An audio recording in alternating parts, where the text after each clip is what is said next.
Yeah.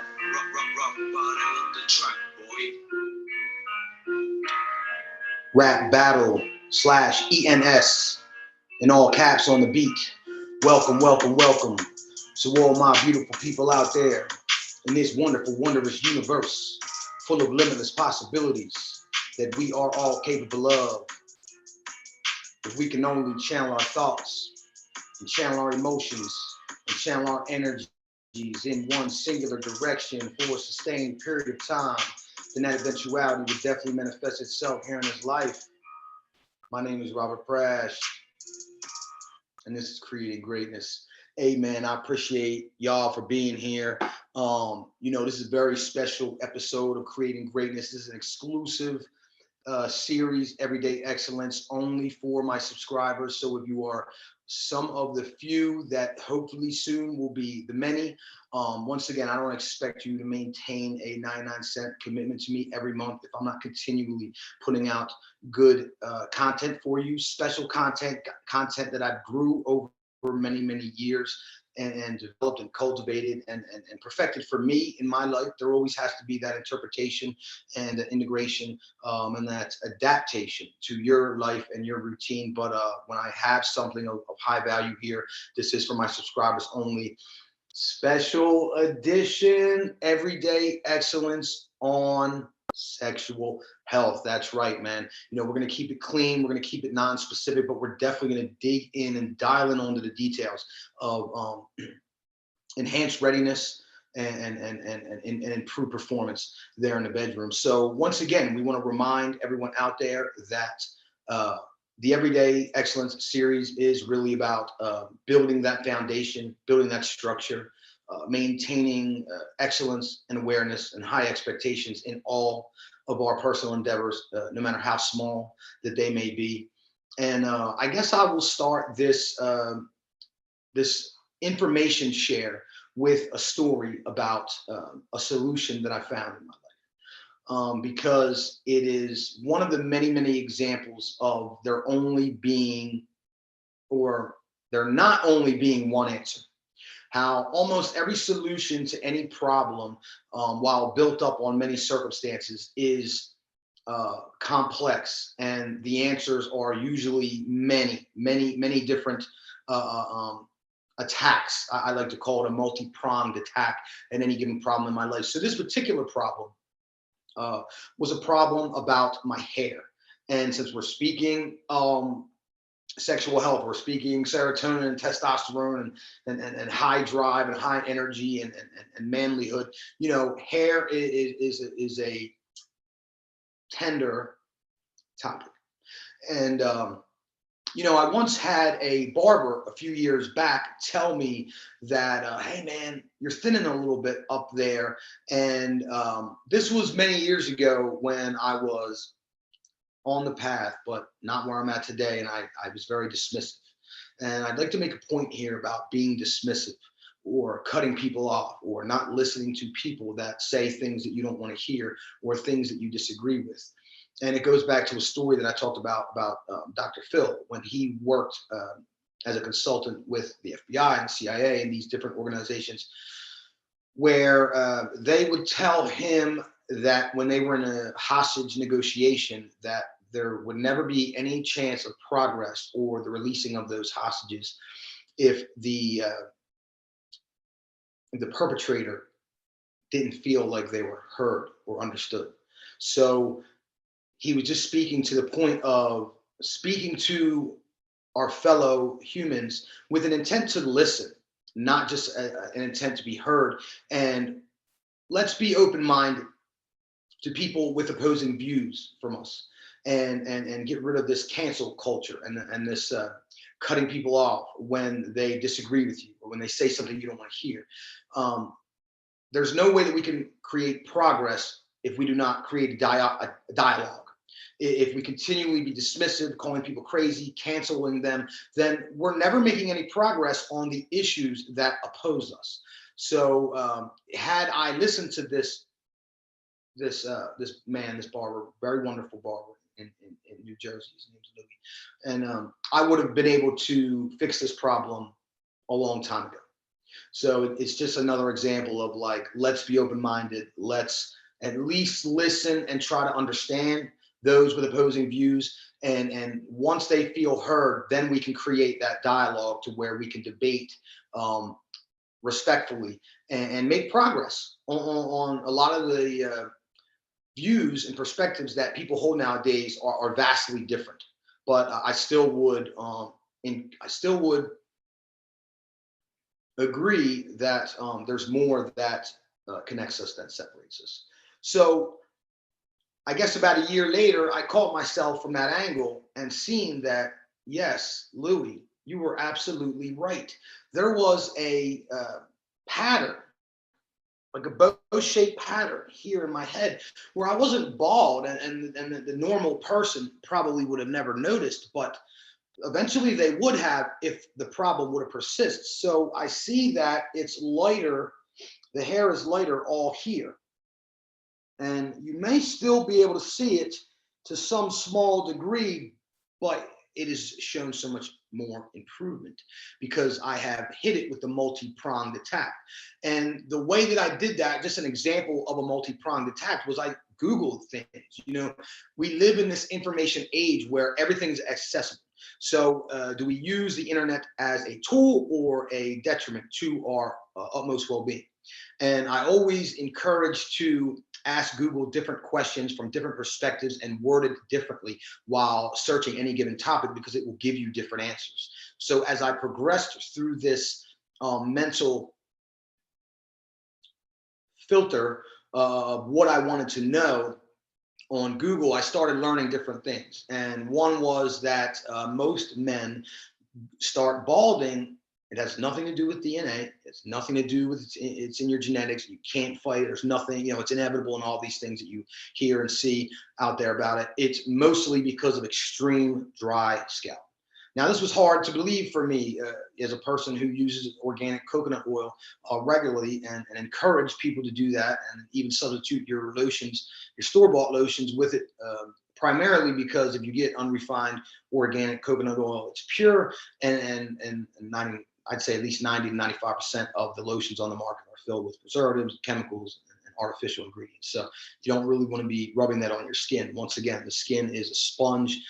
It acts in that way. It absorbs anything that you come in contact with. It is not a protectant that people think that it is. So, yeah, first thing was the dry scalp. Excuse me, I lost my train of thought. Hence my notes, my whiteboard. Very important tool. Once again, different things, calls, meetings, things of that nature, whiteboard. So I learned that, yes, it may be this dry scalp, and I started looking into, okay, well, what moisturizes the scalp in the best way? Now I'm Googling more and different questions. I learned that it's a lot of different things: castor oil, jojoba oil, coconut oil, and as it so happens, I have these things in my medicine cabinet because they are the main ingredients in my beard oils. It turns out I was taking much better care of my beard than I was of my top hair, and maybe that shows. But so I started massaging my scalp with these oils. But I didn't stop there. I continued to look and seeing that it may be a lack of protein in the diet. It can possibly be that. It's just one of the potential problems. There were many, but these were the ones that I dialed in on my life. Protein. I'm a vegetarian. I do eat eggs and some cheese on occasion, but I certainly could have a lack of protein in my diet, especially with me working out a lot and only, you know, eating eggs and cheese. But I do a lot of plant-based proteins, quinoas and brown rices and things like that. But hey, we all fall short. I'm very guilty of not always having the healthiest diet. And so I started implementing a little more protein. I usually do a protein shake. I like Four Sigmatic because it has lion's mane mushroom in it. But if I don't do that, I'm just making sure and staying up on my protein take a little bit more. And then thirdly, they said that a collagen booster could help. So I went on the market. I found myself a vegan collagen booster because most of the other collagen boosters are like something from a cow or there's others. I wasn't interested in those. So I went and got an organic vegan collagen builder, which was made up of some fruits and vegetables. And those three things were the solution to my problem. So maybe if you do still see a little bit of lightness, let me assure you that it is increased in thickness and consistency, and just looks healthy and more vibrant. So when we're attacking these problems in our life, like sexual prowess. Now, even if sexual prowess was not a problem in your life, like I never really saw it as one in mine, but um, it's enhancing our ability. It's becoming better, and to be able to take note on those things is going to definitely, thrust you forward in life, and understanding that it's never one answer. There's never one thing that's going to save you. There's no magic pill. It's more likely all the time a combination of things, a combination of implementing different techniques and strategies and integrating them into your life, and that's how you ultimately solve that problem. So last thing first. So I want to talk. I've started off all these everyday excellence series shows with like a great supplement that is relevant to what I'm talking about. And the supplement that I would like to discuss today is maca, MACA. But I also think it's very beneficial to tell you that this is the last thing that you should possibly do. Or if you're doing this, it should not be for those reasons of sexual health. I do it for energy and workout, but it is a byproduct that, yes, it increases your sexual readiness. But if you don't adhere to any of these practices or develop your own sexual health regimen, then it will do little for you.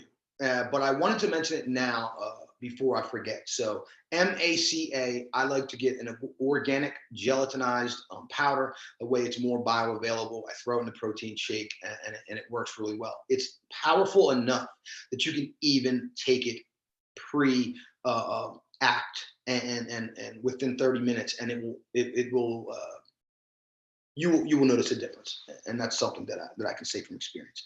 So the next thing I need to move into is diet. I mean, these are some simple changes in our life that we can make. It's nothing. There's no rocket science here. It's just basically things that most people are not willing to do, or most people do not want to do, and that's why when we open ourselves up to create greatness in our lives, and we dial in and hone in on the smallest minute details and aspects of who we are and what we do, that's what levels us up, and that's what gives us the competitive edge. And that most people won't go to that length. That's great for us. But my striving with this is to show people how easy it is, because when you start dialing the detail, you start seeing it's the simplest of things that you're just not aware of, you're just not paying attention to. So number one thing is diet. This goes back to a documentary that I watched, on YouTube, about Nikola Tesla and his studies on human energy, how to increase it and expand it. And one of the truths that he came, well, maybe I won't use the word truths, one of the opinions that he came to was that there's one source of energy in this world, and that is the sun. And I'm not sure that can be debated. So that's not the opinion part, but he would state that there's one source of energy in the universe, that is the sun. The sun transmits its energy to us through photons of light that shine down onto the earth and are collected and absorbed by the plant light. And then the animals go to the plant light and they eat it and they absorb that energy. And then we eat the animal and we get our energy from our food in that way. And what he was basically saying was like, I just cut out the middleman and became a vegetarian and started eating more live, raw veg and fruit in an effort to cut out the middleman. Most animals that we consume are eating plants, whether it's grass, fruit, wheat, or I'm not really that knowledgeable on what animals eat that we eat, but their energy comes from the plant. So we cut out the middleman in that way and started eating a vegetarian diet. I'd like to say a little bit differently, because, people are different, man. And some people thrive on a carnivore diet. Look at people like Jordan Peterson and his daughter. I do not. I have gout. I cannot continue to eat shellfish and red meat like I used to enjoy quite a bit. Really mess with me. Now, there was on occasion where when I was in Alaska, I ate a little bit of salmon, and then here in Arizona, I ate a little bit of chicken. One couple times here and there, because I'm not boxing myself into this dietary box. I'm eating what I need when I need it, and I'm working on eating it how I need to eat it, because that's very important as well. Like with the digestive system, and chewing your food meticulously to ease the digestive process. The digestion actually starts in the mouth with a chemical, I believe is called pectin, that's in your saliva, and it starts to break down the food. So if we're chewing our food, like I'm very guilty of still doing, but I'm getting better, in big portions, and not thoroughly chewing it and having it in our mouth for 10 to 20 chews, then we're doing ourselves an injustice, or doing our digestive system an injustice. So that's important to be said as well. But I say that just invite some raw and live food into your diet, because it is my opinion that these fresh fruits and vegetables, perfect example right here is a cold pressed papaya juice with a little bit of coconut water. And, that's something that you can add in there. But those live, raw, fresh vegetables and fruits are the easiest on our digestive system, and they're bursting with antioxidants, vitamins, and minerals to help us at our best. And that is exactly what we're talking about here about sexual health, is ultimate readiness. And the way that we do that is by enhancing our overall health. So yeah, rack up them small wins. So the next one comes from the Jordan Peterson book, 12 Rules for Life. And the very first chapter was about lobsters. Now, this may sound a little bit off brand, or off topic, but the way that Jordan Peterson explains it is that the chemical system within a lobster's brain, as far as it secretion of serotonin, is very similar to the human brain and its secretion of serotonin. So what he's saying is that in this chapter is to always, stand tall, sit proud, chest out, chin up. I can't do that or I'll be off the camera. But when I walk in life and when I stand in life, I try to always maintain an awareness about my posture and the way that I'm holding myself, because the thought process can really rely on the body language, and you can even snap yourself out of negative thought just by picking yourself up physically and literally holding yourself to that expectation, and standing like whatever you want to be would be standing like, and you can sort of trick the mind in that way. So he was talking about that. He was talking about the lobster that stands like that, that's powerful like that, that's open and ready, and how it is more likely to win. And when it wins, because of the victory, racking up the small wins, will release serotonin in the brain and increase its probability to win again and mate with desirable mates. And then on the flip side of that coin, the lobster that's standing or crawling or whatever, shrunken and sort of cowering, they're more likely to lose. And because they lose that battle for potential mate or food or whatever, the serotonin secretion in their brain decreases, and the probability that they will lose again rises. And then also they develop a faster trigger on their tail, which is their fight or flight. So that's significant to think that in the human brain, as you rack up win after win after win, your testosterone increases, your serotonin increases. The likelihood of you winning and carrying out a winning lifestyle is more likely. And on the flip side of that coin, it's the same if you were to continually losing. That's why I feel like it's important to sort of set ourselves up for victory in that way by creating small, little, super achievable steps to our goal. Because then on the way to the larger goal, you're racking up these small wins. And you're increasing that testosterone, you're increasing that serotonin secretion in your brain, and you're increasing the likelihood that you're going to win more and achieve that goal that you're talking about. I laugh now because I'm getting ready to talk about Jocko. I think his last name is Willings. I'm not laughing at the man. He's an absolute guru in what he speaks on.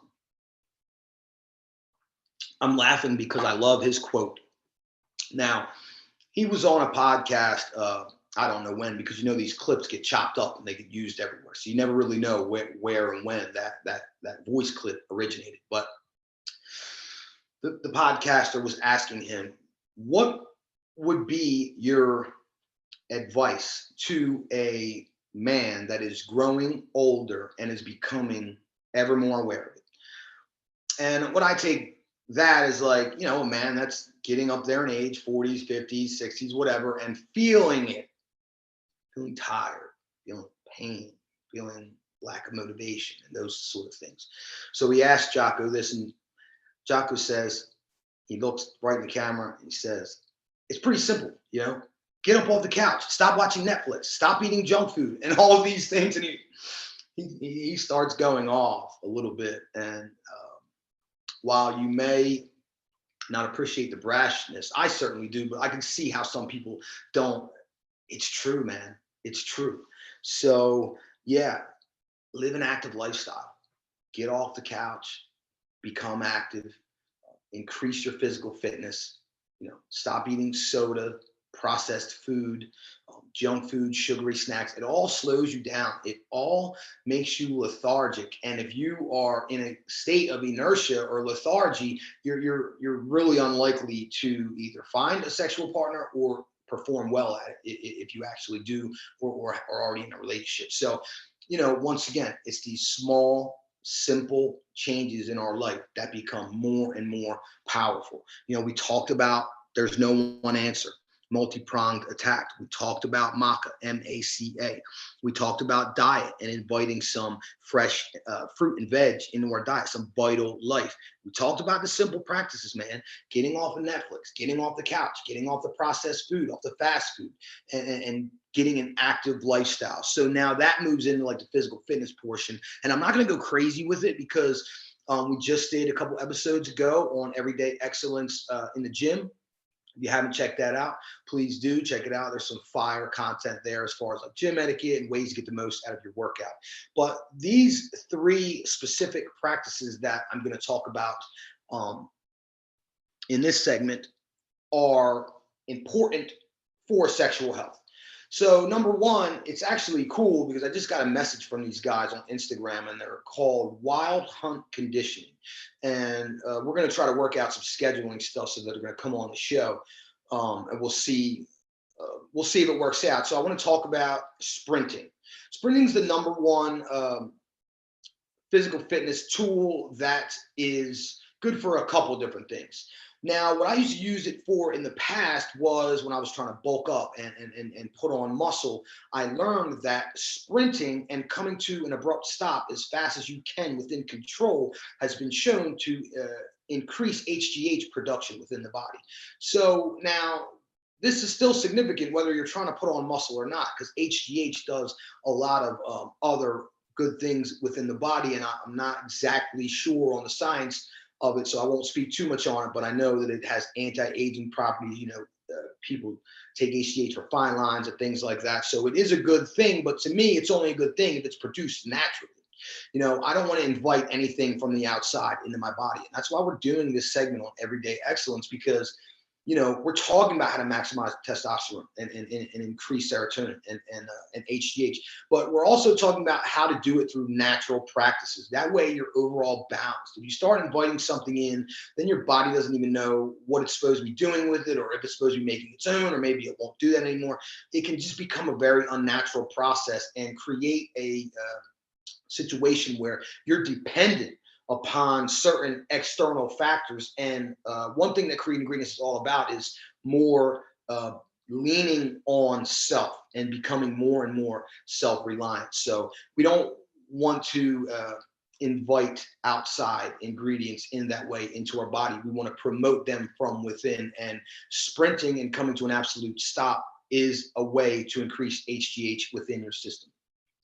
Now, Wild Hunt Conditioning on Instagram goes a little bit further with that and says that sprinting once or twice, a couple times a week, it doesn't have to be every day, like a couple 10-yarders and a 40-yarder thrown in sprints up to about 90% of your capabilities, because I believe, as they believe and expressed on their page, once again, Wild Hunt Conditioning, that they would suggest starting with 50, 60, 75, 85 to build up the strength in the toes and the ankles and the feet. to handle once you get to 100%. And it's something that I talked about on social media, King of Comebacks with 2Ks at the end, on Facebook, about strengthening the weak points. I have a video where I talk about grip strength, wrist strength, and I certainly want to get to toes and ankles and feet because they're way more important than you think, as we're talking about here in a practice such as sprinting. And I think it's also something that anyone can build up to any age. You don't have to be flying 100 miles an hour. It has to be your sprint. And I think you could build up to it. And I think it's a wonderful, wonderful tool as far as overall sexual health and overall physical fitness. Number 2 is leg day. Leg day, we all talk about skipping leg day, or people joke around about skipping leg day. But all of the major, I don't want to say this and misquote it because I'm not a scientist or a doctor. We all know that. I'm just a self-improvement enthusiast. But all the good stuff's in your legs, all the hormones and stuff. So when you work on legs, you're getting all the juices flowing, all the good stuff flowing. And one thing that I noticed after leg day is that I've increased readiness. You know, the next day or two, whether it's morning or night, just noticing increased arousals unprovoked. So it's something I put 2 and 2. I mean, I even got to the point where when I was single years and years ago, before I would go on a date, I would knock out some legs. Yeah, do a couple of sets of squats, and maybe a couple of sets of push-ups, get a nice pump going, whatever you're into. But I think it's significant, and I think it's worth mentioning. Number 3, and probably most importantly when it comes to sexual health to me, is yoga. I don't really do it pre-game, but just the consistency of doing yoga just makes me an overall healthy, more flexible, more agile, more active person. And I've noticed specified improvement when doing like lunges or opening up of the groin sort of stretches. And those are the ones that I would encourage if you were going to do some sort of pre-games, really, the deep squats and the deep lunges, and open up that groin area and get all the blood flowing and all the blood flowing as well, because circulation is a big part of it, and yoga will definitely help you get the blood going. So now here's going to come a little bit of a controversial,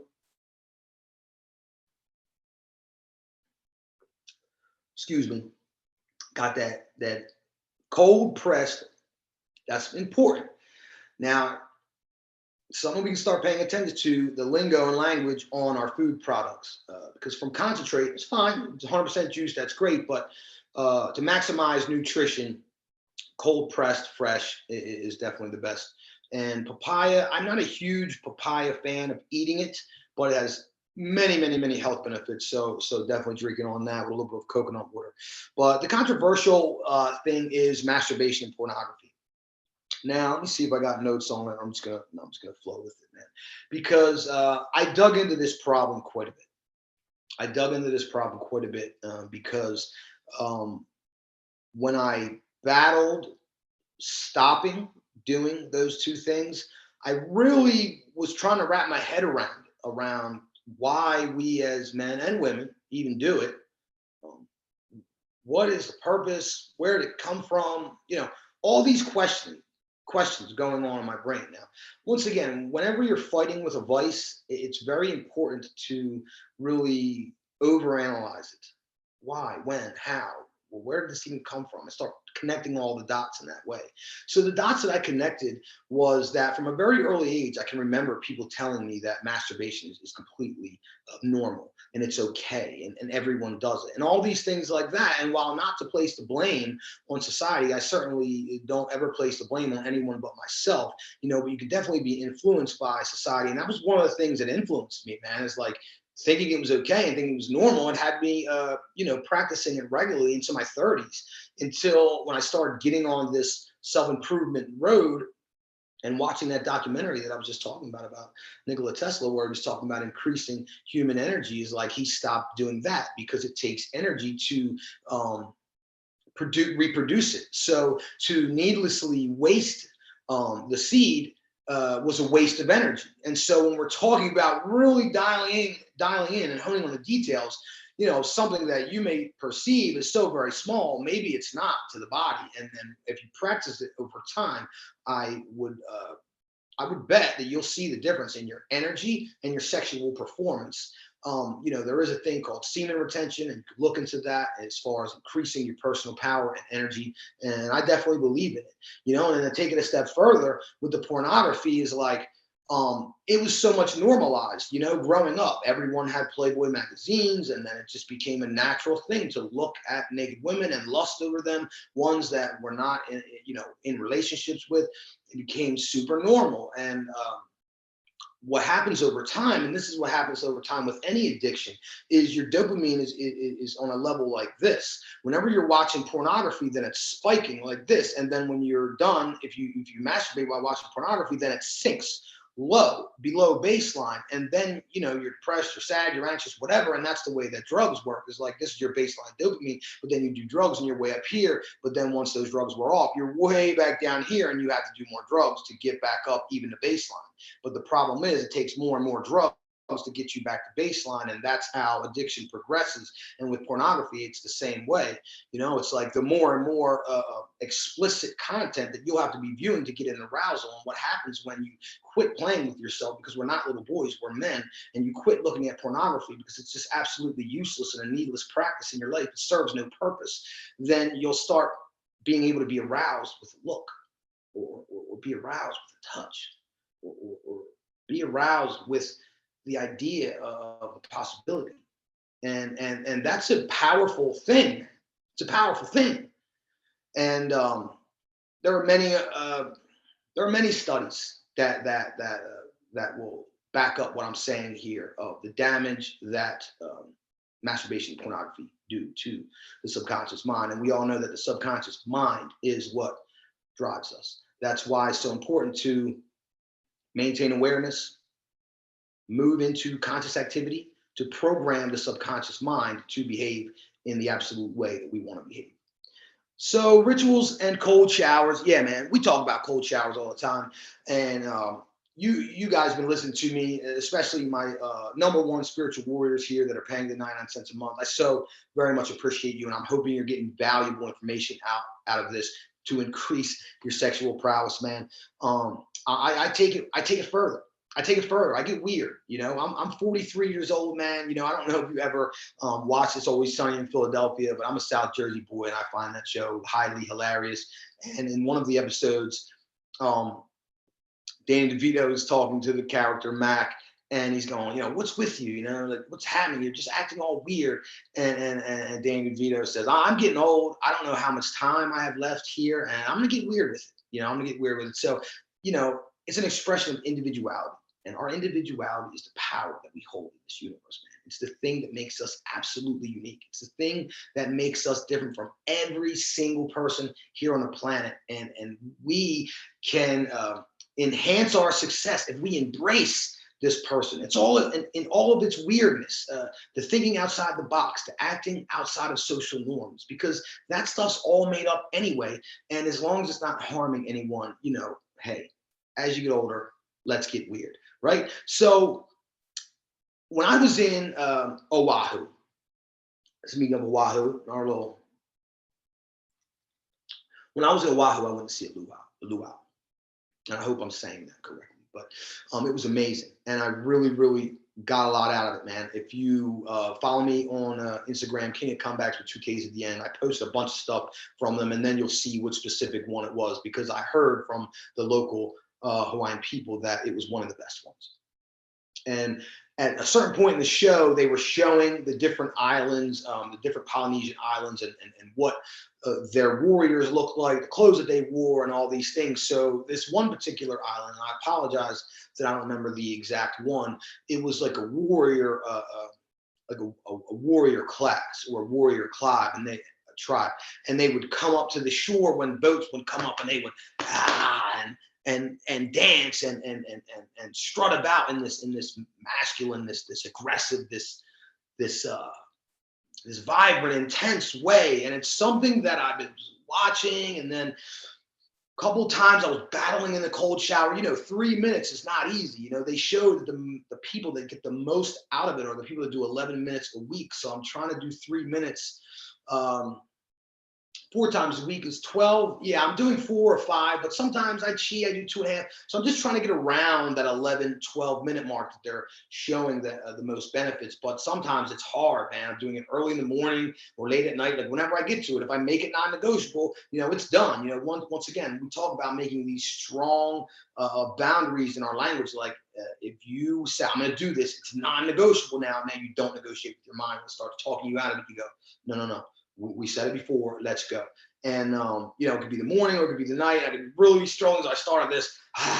You know, really kind of doing. Then I started thinking of like the qigong, because this is a qigong practice. So as I'm dancing and strutting in the cold shower, I'm wakening up the body. I'm awakening the spirit. I'm getting all the juices flowing. I'm getting going. And now we're getting closer to the physical act. You see how the energy is shifting. The energy is changing. The sexual dynamism is infecting the whole spirit, man. And then you're really getting into put in some work.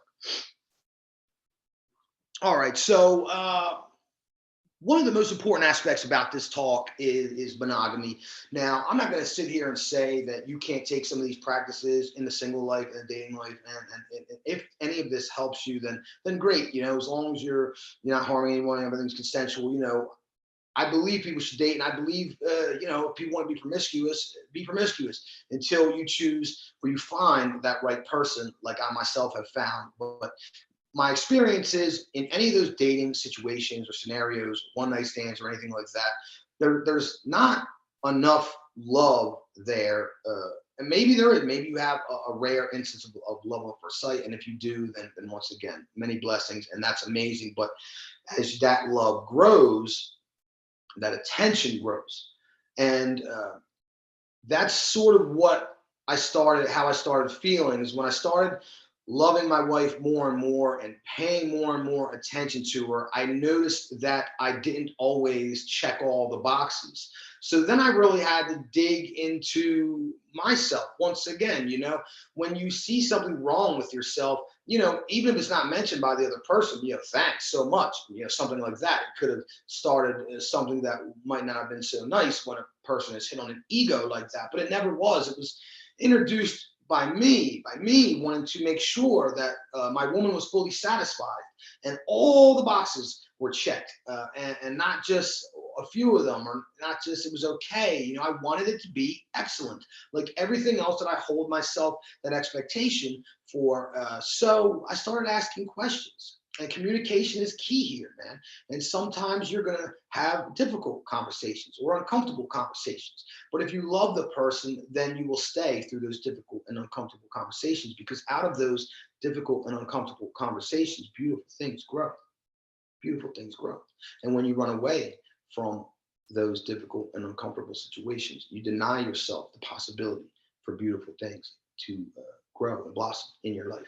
So, yeah, I started asking questions, and then I just started paying attention, and I started admitting to myself, well, you're a bad lover because you're selfish. Whoa, what? I'm a bad lover. Yeah, I was a bad lover, and it wasn't because I had a lack of skill. It was because I didn't care. It was because I was being selfish. I was only wanting to please myself and not my woman. But when you have a woman that can totally change your world, a woman that can totally enhance you on every level of your being, then you want to please them to the utmost. You want to worship them for the divine goddess that they are, especially if they treat you like the king, like my wife certainly treats me. So it really was, yeah, it became a desire to please. So it became paying attention. And through paying attention, I'm going to say something that these women may not like, but it's the truth. From looking at it from a man's perspective, from a logical thinking process that a man does have, is that there is a process and a procedure to all of those things happening throughout the sexual process. If you pay enough attention and you pick up on the cues, you know when to do what in specific times and moments to do certain things. If you're just you're not closed down in your own world of enjoyment, you're open and you're receptive and you're focusing on the object of your intimacy, you know, your spouse, your lover, and you pick up so much more and you see what needs to be done. And it does become a process and a procedure if you pay attention to it. And it's not minimizing anything, any of the complexities that a woman is and all her beautiful magnificence. It's just a man finding a streamline to an end, and it's out of love and respect, and that's the truth. So while you are learning those processes and procedures that happen within your spouse, the times and the cues and picking up on all the things that need to happen and when they need to happen, the main thing you're going to have to do here is hold on for dear life, my friend. Yes, we're getting to the end of this episode, man, and it's just you got to hold on for dear life. You know, I am not going to sit here and lie that sometimes I'm holding on for dear life from a minute or two in, you know, straight up. And it takes practice. You know, now I'm able to sustain myself, and I don't quit until the bell rings, baby. I don't quit until the bell rings. And then I might even verbalize it, babe, because that's how we do it. And that's everyday excellence, folks. No, but really, I'll end it with a study that they did at Stanford. And this study was on testosterone. And we all know that testosterone is a driving factor in sexual readiness. And we do also want to state that men and women need testosterone, just like men and women need estrogen. It's all about a balance within. But they did this study that couples who viewed pornography, or that they'd actually didn't specify, they viewed sexual activity, they had an increased testosterone report. And then they went a step further. Obviously, they did the study with couples and consensual, that if you were engaged in sexual activity physically, that your testosterone increased a little bit more than just viewing it. And then they did a third study for a man that had sexual physical contact